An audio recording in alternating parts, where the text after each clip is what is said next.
Hi అండి, ఎంతో టేస్టీగా ఉండే ఉల్లిపాయ పకోడీ ఎలా చేసుకోవాలో చూపిస్తా. ముందుగా ఒక బౌల్లో కట్ చేసిన ఉల్లిపాయలు, పచ్చిమిర్చి వేసుకొని దానిలో 1 teaspoon salt, 1 teaspoon కారం, 1/2 టీ స్పూన్ గరం మసాలా, కొద్దిగా జీలకర్ర వేసుకొని బాగా మిక్స్ చేసుకోవాలండి. మిక్స్ చేసుకున్నాక 2 రెబ్బలు కరివేపాకు వేసుకోవాలి. దానిలో 1 కప్పు శనగపిండి,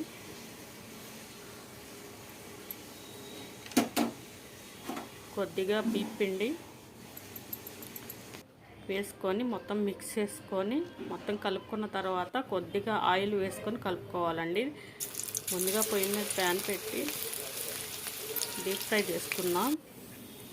చేసుకున్న తర్వాత ఎంతో టేస్టీగా ఉండే ఉల్లిపాయ పకోడీ రెడీ అయిపోతుందండి. ఇంతేనండి, ఈజీగా ఎంతో టేస్టీగా చేసుకోవచ్చు. బండి మీద దొరికే కన్నా టేస్టీగా చేసుకోవచ్చు.